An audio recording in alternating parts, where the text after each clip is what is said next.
안녕하세요. 에이전TV 100%입니다. 네, 2%입니다. 네, 네, 반갑습니다. 네, 저희가 지난번에는요, 네. 제품 등록을 위한 타이틀을 선정하는 방법, 네. 바코드에 그렇죠. 어떠한 여러 종류가 있다, 이렇게 네. 설명을 해주셨고요. 네. 그 다음에 A 플러스 컨텐츠, A 플러스 모듈에 대해서 네. 일부분에 대해서 알아봤어요. 네. 그러면은 오늘은 A 네. 플러스 나머지 부분을 네. 이제 용어 설명과 어떻게 진행을 하면 되는지 설명을 해주는 시간을 네, 좀 갖도록 그렇게 하겠습니다. 뭐 쉽게 생각하시면 지난 시간에 타이틀을 가지고 상점에 오도록 만들고 우리 상점에 왔으면은 제품을 잘 진열해가지고 사진을 보여주면서 고객들의 관심을 집중시키고 이번 시간에는 거기서 제품의 상세한 설명들을 가지고 살 수 있는 구매력을 결정할 수 있는 그런 단계로 간다 이렇게 보시면 됩니다. 네네. 얘기할 게 너무 많네요. 네, 그렇습니다. 예, 그러면은 뭐 하나하나 차근차근 보시면서 넘어가 보도록 하겠습니다.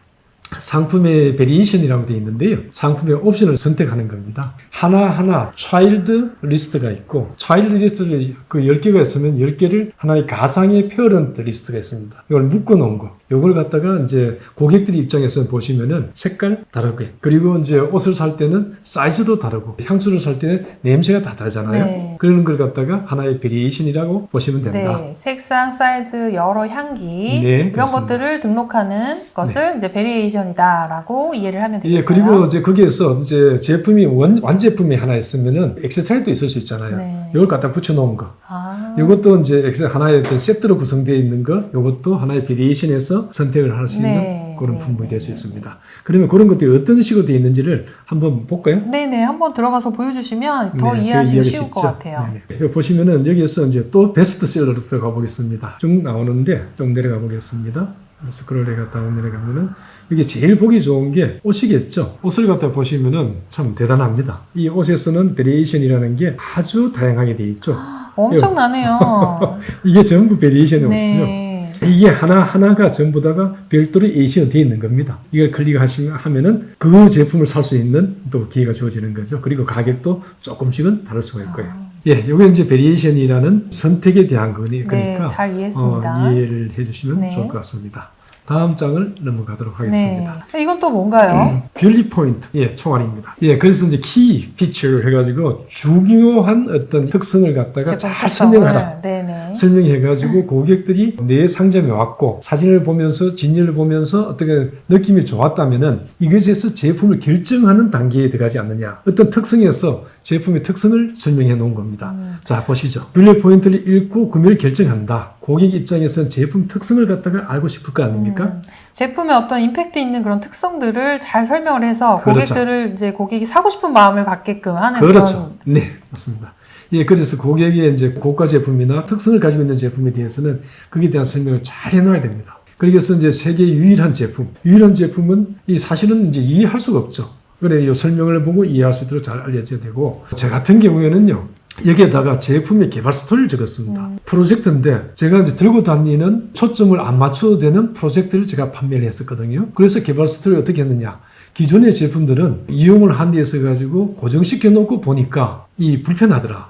그러면 들고 다니면서 볼 제품은 없을까? 그래서 고민 끝에 들고 다니는 제품을 만들었다. 근데 들고 다니다 보니까는 초점을 맞추는데 불편하더라. 초점을 맞추는데 불편하니까 이 초점을 안 맞춰도 되는 게 없느냐. 선택을 하는데 초점을 안 맞추고 하는 데는 레이저 프로젝트밖에 없더라. 레이저 빔 소스를 이용하다 보니까 또 레이저라는 게 우리 눈에 해로울 수 있잖아요. 네네. 근데 눈에 해롭지 않게 할 수는 없을까? 그래서 이제 눈에 해롭지 않은 레이저 제품을 만들었다라는 이 개발 스토리를 갖다가 다 써놨습니다. 네, 그러고 보면은 네. 경쟁사 제품들 그리고 과거에 좀 단점이 있던 그런 제품들을 네. 좀 보완해서 개발을 한 그런 개발 스토리들을 네. 만드셨다는 얘기잖아요. 그렇죠. 그렇게 하면서 우리 경쟁 제품을 또 죽였는데 소니는 레이저 빔 프로젝트 중에서도 눈에 해로운 레이저를 쓰고 있었거든요. 그랬군요. 그래서 거기에다가 소니는 이리한 제품까지를 했는데 우리는 요 한 단계를 뛰어넘어서 요까지 갔다 하는 걸 갖다 써놓았죠. 미국에서는 경쟁사하고 비교가 가능합니다. 아, 그렇군요. 네네. 한국에서 그게 안 되죠. 근데 이제 그러다 보니까는 요 개발 스토리도 제가 제품을 1등 하는데 조금의 도움은 되지 않았을까 하는 생각을 또 해봅니다. 그렇게 이제 이 분리 포인트를 잘 만들어라는 건데요. 잠깐만 보시죠. 또 베스트로 들어가 보겠습니다. 베스트셀러로 들어가 보시면은 여기에서 뭐 이제 이번에는 쓰레기통이 아니고 다른 걸 한번 보시죠. 톤을 볼까요? 이제 넘버원 하는 제품입니다. 이거 들어가 보시면은 여기에 이제 그 about 아이템이라는 게 있죠. 네네. about this item에 대해서 이게 이제 설명을 해 놓은 겁니다. 이 상세한 설명을 해 놓은 건데 옛날에는 이걸 5 bullet이라고 했는데 지금은 5 bullet이 아니고 더 많은 그걸 갖다가 어떤 곳은 가보면 10개씩이나 한 데도 있어요. 예전에 좀 제한 사항이 있었는데 지금은 조금 그게 제한이 좀 더 확대된 것 달라진 같다. 것 같아요. 네네. 그런 것 같습니다. 그러면 다시 들어가 보도록 네. 하겠습니다. 이제 이 5 빌릿이 있고 그 다음에 이런 제품들을 갖다가 했을 때 잘 설명을 해가지고 고객들이 우리 경쟁사보다도 우위에 우리 제품이 있다 하는 걸 인식할 수 있도록 하고 그리고 스토리를 갖다가 잘 만들어가지고 판매할 수 있는 고객들이 결정할 수 있는 그런 단계까지 할 수 있도록 해주면 좋겠습니다. 네, 이런 내용을 조금 잘 작성하는 것도 어떤 마케팅의 노하우가 될 수도 있겠어요. 굉장히 큰 노하우가 네. 되겠죠. 굉장히 큰 노하우가. 다음에 넘어가도록 하겠습니다. 피처 오퍼스 이건 또 뭔가요? 이거는 또 너무도 중요한 건데 말씀을 드리자니 계속 전부 중요하다고 말씀드리니까 좀 그렇긴 합니다만은 여기에서는 가장 중요한 대목이 바이 박스라는 겁니다. 피처드 오프라는 거는 내가 제한한다는 뜻인데 네네. 안에 들어가 보시면은 주문 일자, 배송 일자, 주소, 리턴 조건 등이 다양하게 나옵니다. 그러니까 이제 우리가 거래를 할 수 있는 조건들이 나오는데 거기에서 가장 중요한 것은 바이 박스라는 판매하는 주 판매자가 나온다는 겁니다. 네네. 사실은 여기에서 이제 아마존과 다른 어떤 플랫폼에서 좀 차이점이 있는데요. 아마존에서는 내가 A신을 만들어 놔도 다른 사람이 팔 수가 있어요. 아 그래요? 들어와서 팔 수가 있어요? 네네네. 내가 상점을 꾸며놨는데 내 상점에 와서 다른 사람이 주인인 척하는 걸 팔 수 있는 거예요. 억울할 것 같아요. 그렇죠. 그래서 이제 내가 상점 주인으로서 내가 만들었을 때 내가 상점 주인으로서 내가 내 주권을 행사하려면은 반드시 바이박스라는 걸 찾아야 됩니다. 아, 그럼 최소한의 바이박스를 차지할 수 있는 그 조건이 있나요? 조건이 있죠. 그래서 여기 밑에 보시면은 제가 이제 정리해 놨습니다. 가격이 낮으면 낮을수록 바이박스를 차지할 수가 있는 조건이 있고요. 두 번째는 배송에서 프라임 고객으로서 프라임 배송을 하겠다라고 네. 하면은 우선적으로 주어집니다. 그건 만약에 아마존 프라임이 안 되면 셀러 프라임이라도 할 수 있으니까 이런 조건들이 다른 거에 대해서는 나중에 또 설명이 기회가 있을 것 같습니다.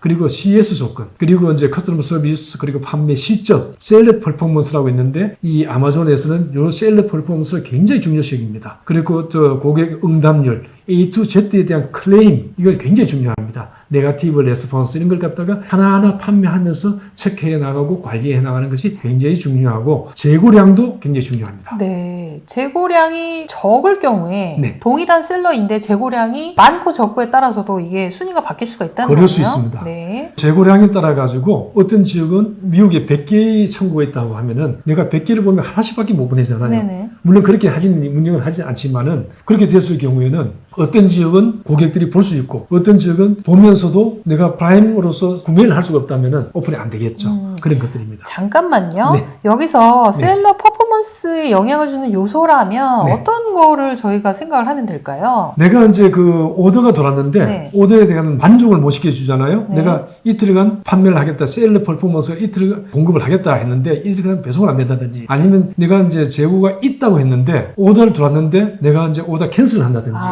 여러 가지 경우가 있습니다. 점수가 깎이는 거네요. 하나하나 다 깎이는 네. 겁니다. 그러다 보니까는 이거에 대해 가지고 네거티브 레스폰스가 올 수가 있고 네거티브 감점이 되면은 내가 만들어 놓은 내 상점에서 다른 사람이 와가지고 내 상점을 팔 수가 있습니다. 그러니까 요즘에 대해서는 항상 매일매일 바이박스를 차지하고 있느냐 하는 것을 체크를 해야 됩니다. 네, 관리를 좀 잘 하셔야 될 필요가 있을 것 같아요. 네, 그렇습니다. 그러면 다음 장으로 넘어가 보도록 하겠습니다. 예, 어들 셀러인데요. 이거는 이제 고객들은 잘 모르고 지나가는 경우도 많습니다. 왜냐하면은 일반 A신이 상점이 꾸며져 있으면 그 상점에서는 이 주인이 한 주인이다 생각하면 무조건 거기서 오더를 하고 결정하는 네. 경우가 많습니다. 네. 그러다 보면은 이제 그 어들 셀러가 뭔지, 어들 오퍼스가 뭔지도 모르고 지나갑니다. 그런데 고가 제품이라든지 이런 제품을 살 때 좀 저렴하게 사고 싶다. 리퍼비시를 사고 싶다. 수리한 제품. 네. 그리고 이제 유스트를 갖다가 사고 싶다. 아니면 오픈박스를 사고 싶다 할 때는 이런 게 들어가가지고 어들 오퍼스에 들어가면은 다른 고객들, 다른 셀러들이나 이런 것들이 판매하고 있는 제품들이 쭉 나오니까 그걸 이용할 수도 있습니다. 그러면은 마지막으로 점검을 하고 갈까요? 네. 구체적으로 들어가 보도록 하겠습니다. 세 번째 판매자 이렇게 쭉 넘어가 보시면은 그것을 옮겨보면은 여기에서 다른 셀들이 판매하는 이게 나옵니다. 위에서는 아마존이 shipping을 하고 아마존이 판매를 한다 네. 되어 있는데 네. 이 아마존이 판매할 경우에는 제가 선택을 잘못했는데요. 다른 고객들이 판매를 하는 경우가 거의 없습니다. 다른 셀러들이. 그래서 아마존, sold by 아마존, 이건 sold by 아마존 아닌데요. 그 회사가 판매하고 있는데 네. 아마 다른 그 셀러도 아마 있을 것 같습니다. 한번 가보시죠. 이 어더 셀러들도 있는데요. 어더 셀러들이 이제 쭉 보면은 이 제품에 대해서는 다른 판매자들이 판매하는 게 거의 없습니다. 이거는 왜냐하면요. 브랜드 제품이 되어 그렇습니다. 네. 브랜드 이제 스토어가 구성되어 있잖아요. 네. 이 브랜드 스토어를 들어가 보면 이렇게 화려하게 꾸며져 있습니다. 네. 꾸며져 있는데 이 제품에 대해서는 브랜드 레지스터 데이스가 다른 셀들이 팔 수가 없습니다. 그렇군요. 네. 근데 그런 이제 그걸 잘 활용도 해야 될 것 같습니다. 그러면은 일반적으로 제가 한번 치고 들어가 볼까요? 네. 여기에서 뭘 갖다 치고 들어가 볼까요? 매니큐 아니면은 전자제품 일렉트로닉스를 쳐보겠습니다. 일렉트로닉스 와이프 아니면 액세서리 클리너 네. 이런 걸 치고 들어가 보죠. 들어가 보시면 이렇게 나오잖아요. 네. 근데 베스트셀러의 제품들은 거의 스토어를 구성하고 있습니다. 이번에 이제 마지막으로 프로덕트 디스크립션 설명을 하도록 하겠습니다. 프로덕트 디스크립션이 가장 어떻게 보면은 화려하게 꾸밀 수 있는 부분인 것 같습니다. 그렇군요. 예, 브랜드 레지스트리 된 분들에 한해 가지고 사용할 수가 있는데요. 제품의 특성, 설명, 다양한 사용, 용도, 다른 제품과 비교할 수도 있고, 그리고 이제 사진, 동영상 이런 걸 다 올릴 수가 있습니다. 하나의 웹사이트를 만드는 겁니다. 그러면 브랜드 레지스트리를 하지 않으면 사진과 동영상을 올릴 수 없는 거예요? 동영상을 보조 동영상을 갖다가 저도 제 경우에도 올리긴 했는데요. 아주 제한적입니다. 제한적이군요. 예, 보조 사진을 올리는데 보조 사진에서 동영상을 처음에는 못 올리게 하는데 제가 올렸던 기억이 납니다. 그렇게 할 수 있지만은 실제적으로 웹사이트처럼 꾸밀 기회를 주질 않습니다. 그렇군요. 예, 그렇기 때문에 이제 그거 가능하면은 A 플러스가 무조건 프로페셔널 셀러는 돼야 되는 거고요. 거기에서 이제 내가 물건을 팔면서 이 A 플러스를 갖다가 쓸 수 있도록 해달라고 또 요청을 하면은 굳이 브랜드 레지스트리가 안 돼 있어도 사용하는 경우는 있을 수 있는 것 같습니다. 그러니까 어떻게든 간에 아마존도 사람이 운영하는 곳이잖아요. 그러니까는 브랜드 레지스트리가 되려고 하면은 사실은 브랜드 등록만 하면 됩니다. 등록하고 브랜드에 대해 가지고 판매 상표, 우리 제조 기업들은 브랜드 레지스트리라는 걸 따로 이제 우리가 그 영상을 만들어 가지고 하겠지만은 이 브랜드 레지스트리는 내 상품을 가지고 상표 등록하는 게 있죠. 네네. 이 상표 등록하는 걸 갖다가 변호사를 통해서 신고만 하면은 상표 등록 출원 번호가 나오기 때문에 그 출원 번호만 넣으면은 그 다음부터는 전혀 문제 없이 등록이 가능합니다. 네. 그렇군요. 네, 그렇기 때문에 거의 어려운 건 아닙니다. 네. 조금 시간이 걸릴 따름인데, 출원 기간을 받았고 하면은 충분히 가능할 것 같습니다. 근데 뭐 미국의 유통시장을 아주 장기적으로 진출을 계획을 하고 계신 업체라면 당연하죠. 브랜드 상표 등록을 하시는 것이 순서인 것 같아요. 당연하죠. 그렇게 해야죠. 그리고 이제 특히나 뭐 제조기업이라든지 독점권을 가진 유통기업들, 이 그 유통기업들 같으면은 반드시 브랜드 레지스트리를 하라 하는 생각이 듭니다. 네, 잘 알겠습니다. 제품 등록을 위한 모든 기준에 대해서는 다 말씀을 드렸고, 다음 시간에는 백프로님께서 제품 등록을 위한 하나하나의 순서를 밟아보고 또 안내해 주는 게 어떨까 하는 생각이 듭니다. 네, 이번 시간에 이제 제품의 특성들을 이제 등록을 하는 것에 있어서 이제 여러 가지 타이틀 등록, 베리에이션, 사진, 사진, 뭐 여러 가지 용어들과 기본적인 올리는 방법들에 대해서 저희가 알아봤어요. 근데 요거를 이렇게 한 개씩 시범을 테스트를 하면서 이렇게 보여드리는 것이 구독자분들이 이해하기에 이제 쉬울 것 같지만 지금은 기본적으로 이제 그러니까 제품을 등록하기 전에 이런 기본적인 상식을 가지면은 제품을 등록하는 데서 가지고는 굉장히 쉬워집니다. 그렇죠. 지금은 이제 용어에 대한 이해를 하는 시간이었다라고 이해를 하시면 될 것 같고요. 저희가 뒤편에서 실제 예시를 들어가면서 직접 설명을 드리는 시간을 또 보여드리도록 하겠습니다. 그렇죠. 우리 에이존TV는 우리 중소기업들이 미국 유통시장에서 온라인 플랫폼뿐만 아니고 다양한 오프라인에서 거래처를 확보하는 그날까지 저희들은 최선을 다해서 지원하도록 하겠습니다.